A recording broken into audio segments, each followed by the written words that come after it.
Today's tutorial features Cartec Grade 100 latch kit replacement. To remove an existing latch, use a punch or similar device to punch out the pin on the latch itself.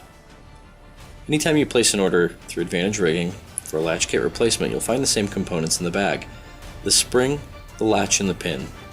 What we find to be easiest is to use a hammer to lead the pin in before you try and align it with the hole on the sling hook.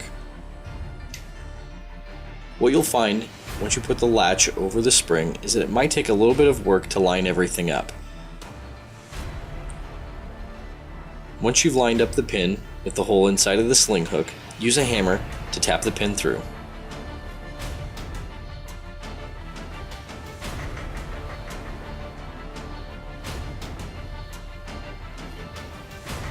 Once everything is in place, make sure that the latch is functional.